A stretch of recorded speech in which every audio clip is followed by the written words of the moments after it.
Thank you all. Welcome again to everybody to our regular August council meeting. Good morning to everybody. Let's get on with our business because we have a lot and we've been here a long time already. I'm going to ask Councilman Turner if he would offer our invocation. Yes, ma'am. Let us pray.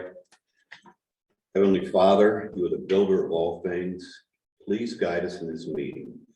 Help us come up with effective strategies that can enable us to move forward as a team in a meaningful way.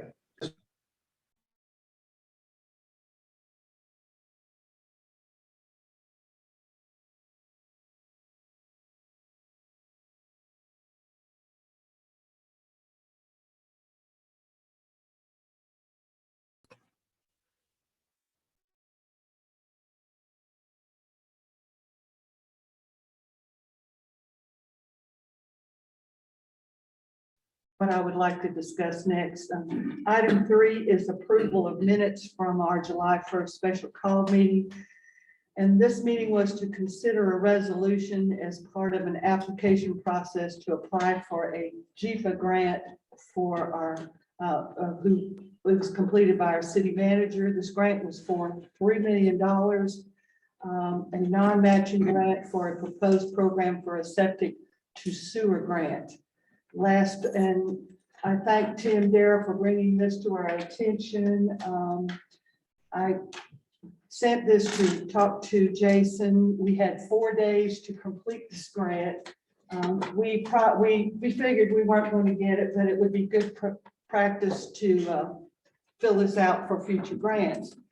Well, last week I opened my email and so did Jason, and the city of Sky Valley is eligible to receive $3 million. So we were thrilled, needless to say. I had to read the letter about 4 times to see if this really was true. It is. We will discuss it later, but thank you to Tim and thank you to Jason for doing that. And I was just, it was thrilling, you all. We have, as a council and City Hall, been committed to attempting to work with grant projects to give us more financial resources to complete our projects that we have in mind. As of this year, we have gotten the CARES grant for over $14,000, and this helped us give a little boost in salary to our public works and police department due to the pandemic. We got $50,000 through a EEE emergency grant. Thank you for filling out all that paperwork, Karen. We appreciate all that. Which is going to go towards our new culvert. We had $30,000 in an LMIG grant that we have that is a local maintenance grant, which also can be used towards culverts and roadways. We also applied for the American Rescue Act, and we received that about 2 or 3 weeks ago. It's a 2-year grant, and first year we get $51,000, and next year we will get $51,000, and that too is for infrastructure and roadways. We were thrilled about that. Then on top of the $3 million for the sewer grant, Jason and I have been working through an intergovernmental board and with the county, and all the municipalities in Raven County have agreed to apply for a T-SPLOST, which would be on the next ballot. As it turns out, they do a numerical proportion for what we would receive. The county says they are projecting $17 million from this T-SPLOST to come into the county, at which point we get almost 12%, which is almost $2 million. Now, how wonderful is that? Yes, sir. 5 years. Over 5 years, yes. But that certainly is a wonderful little cash to help us with our roadways. And I was just excited. I just think it's very exciting. And with that being said, I'm going to move on because we've got to move on. But thank you all for everything that you do and that this council is committed to do this. So back to the agenda. Approval of the minutes. Do I hear a motion to approve these minutes? I move we approve the minutes. Thank you, Jim. Second. Second. Thank you, Tony. Discussion. All in favor? Aye. Thank you. All right, we're moving on to adoption of agenda. And I'm going to ask to remove item 7 because A, we're running out of time, and B, most of our committees didn't have a meeting this past month. So with that being said, do I hear a motion to adopt the agenda as so stated to remove item 7? So moved. Thank you, Ed. Second. Second, thank you, Jim. All in favor? Aye. Okay, we're moving on to the city manager report. Take it, Jason. Madam Mayor, we have received approval from the Georgia EPD, the renewal of our water withdrawal permit. I think we kind of touched on that briefly. That is a 5-year, it has to be done in 5 years. But we are back into compliance with that. We're good until 2024. So that's again, one of the reasons we had the company come out today. One of the comments that we got was the water loss that we have. We have made a commitment to try to reduce that down. And again, I think we're around 40%. The goal, I think, is to be below 30. In fact, the state really likes for systems to be under 20. Again, we do have that permit that's been renewed, so that's good there. The auditors have been up for their annual audit. They are making steady progress, and they hope to be done by mid to late September. The deadline was extended this year because of the COVID, September 30th, but we are well on track for that. So we talked a little about the culvert replacement. I spoke with the contractor last week. He is on board, ready to go, awaiting piping. With everything else going on in the world, it's been ordered. He's just waiting for it to come in. So he's hoping that will be in sometime late September. We were hoping he would begin early September, be done by October, but he's thinking now it's probably going to be late September. But as soon as he's anxious to go, he's got overhead crews he wants to pay, and so just as soon as that piping comes in, we're going to get that going. Just want to, while we're talking about that, just let the citizenry know the road will be semi-closed. You will still be able to go off. They will close half the road at a time when it's being done, but we'll make sure there's plenty of notice out there to the public to know that when that's being done. But we hope that project will begin late September, be done sometime mid-October.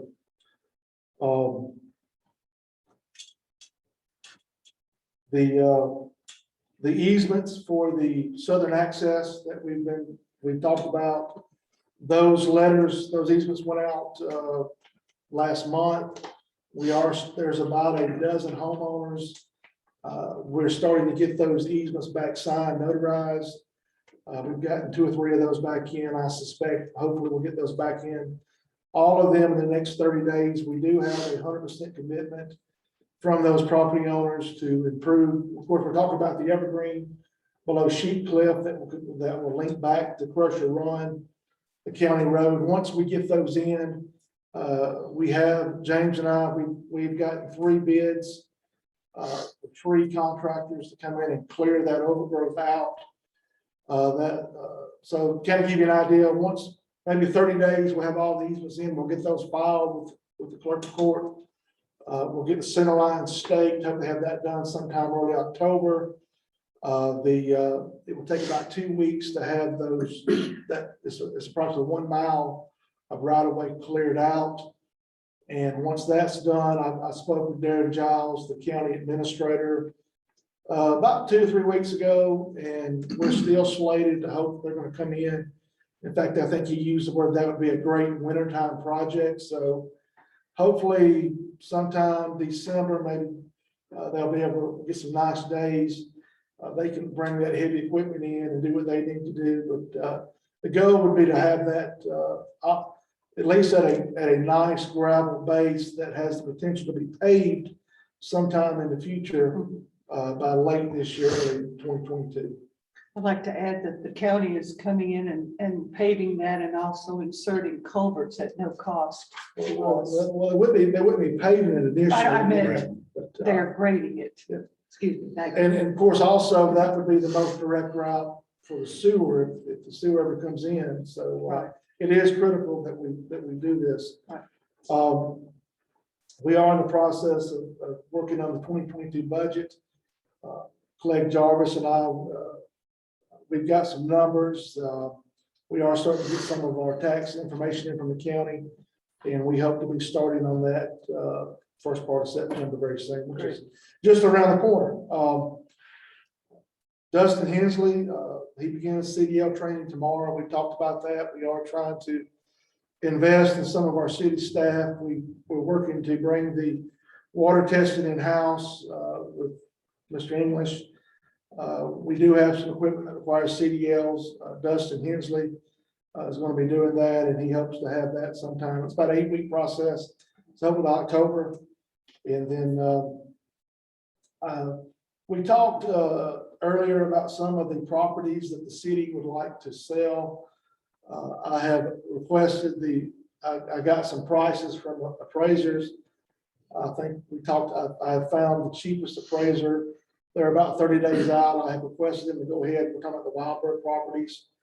We do have several property owners and realtors that have stated that there's interest in those pieces. And so once we get those appraisals back, we'll be talking about that in the future, over the next 30 days. You talked about the American Rescue Funds. It was right at $51,000. That money's in the bank. And as we move forward, we'll discuss how the most appropriate way to spend that money. And then I want to talk a little bit about the serve line. I know we talked about that today. The brochures have gone out in the mail to the property owners. We have had some customers that have called in to opt out. It is an opt-out process, but you have plenty of time to do that if you want to do that. For a residential customer, it's $2.50 per month, $30 per year.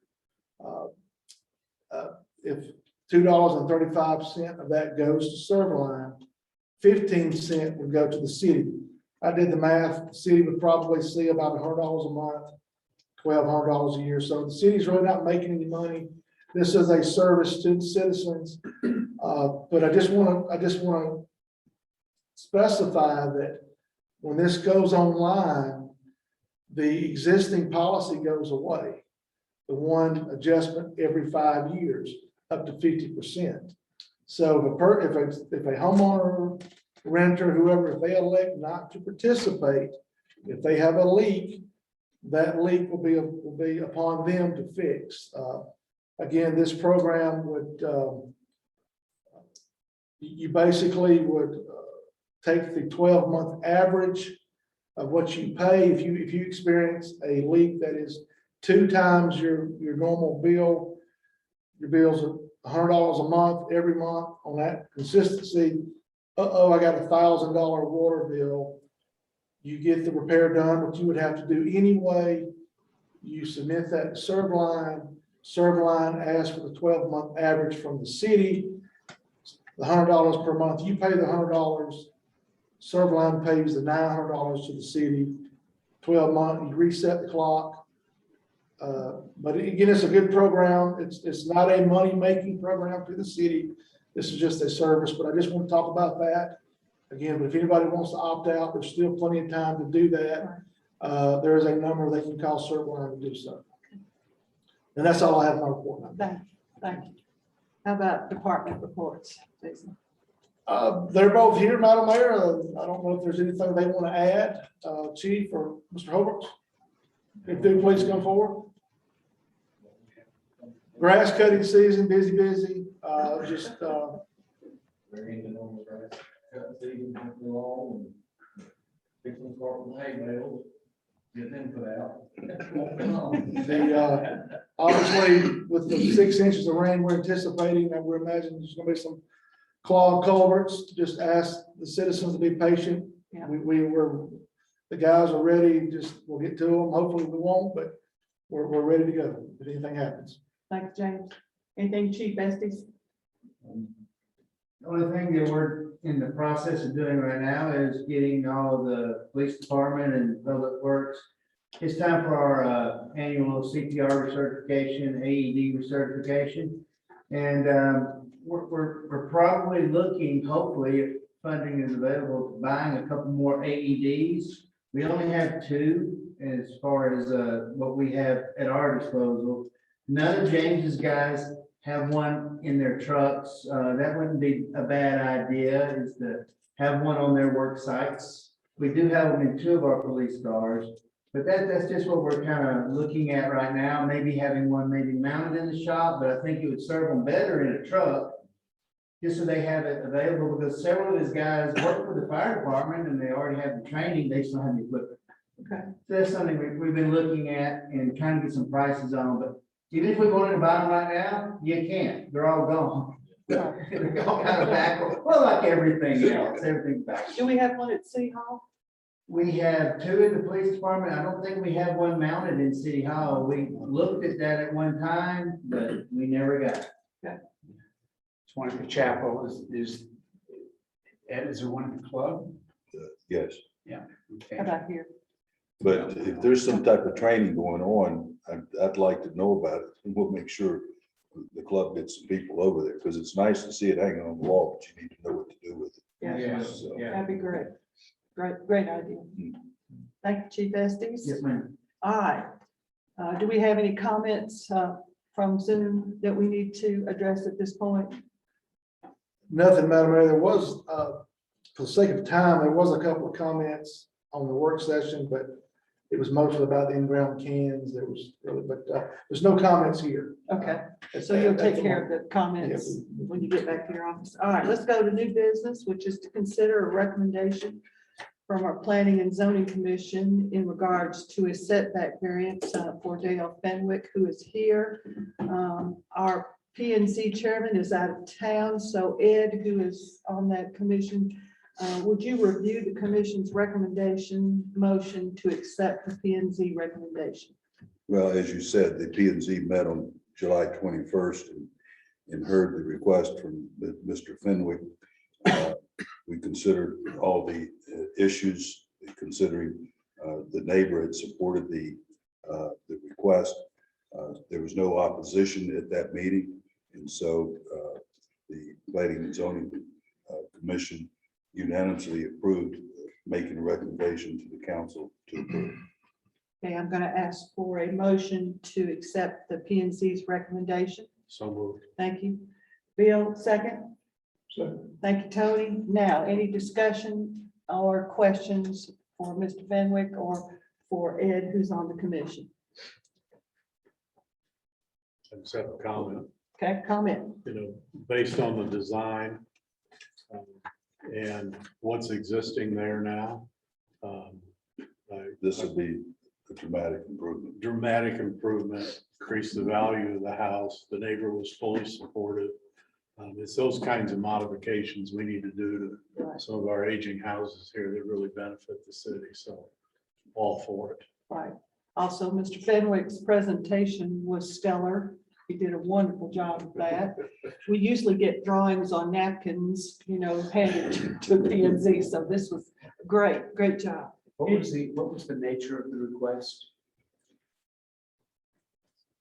The 15-foot setback, which is required, he needed to have he needed to encroach on that by 9.5 feet. Okay, and the address is 36 Big Bear Trail. Big Bear Trail. Okay. Okay. Any other questions or comments? So what I can see here, if the planning and zoning approved it, I don't have any problem. with it. Okay. All right, we'll call the question. All in favor? Aye. Aye. All opposed? Thank you, Mr. Fenwick. Well, thank you very much. And by the way, Bob Powers kind of told me that the likelihood of approval goes up dramatically based upon the quality of the drawings. And So- you took his advice. I took his advice, I put my napkins away. Thank you. Thank you, Dale. I look forward to seeing it completed, and I'm sure you do too. But so do I. Yeah. Especially talk about material shortages. Open your wallet. And Yeah. land. Yeah. And getting materials, right. Right. All right, item 9 is quickly to consider approval of appointing Counselor Allred to our Special Projects Committee. This is part of, that's in our charter that we must do this. I recently asked Chairman Turner to add 2 additional areas of responsibility to the Special Projects Committee, and that was to help design and recommend possible city events, and also to design and recommend improvements to and the use of our grounds at the city pavilion or city park. And he agreed. So Tony has also agreed to serve on this committee and help go forth with that. Do I have a motion to consider this approval? So move. Thank you. Second. Ed, Bruce. Bruce, Bruce and Ed first and seconded. Any discussion? All in favor, signify by saying aye. Aye. Great. All right, now we're gonna I move. assume Tony accepted the. Yeah, he did. He did. I had to twist his arm, but he did. All right, now this is the public forum where all persons with business report to the council. Nothing will be decided. You have to say your name and your address. Obviously, we don't have anybody in the audience that would want to make a comment. Do we have anybody online? I do not see them.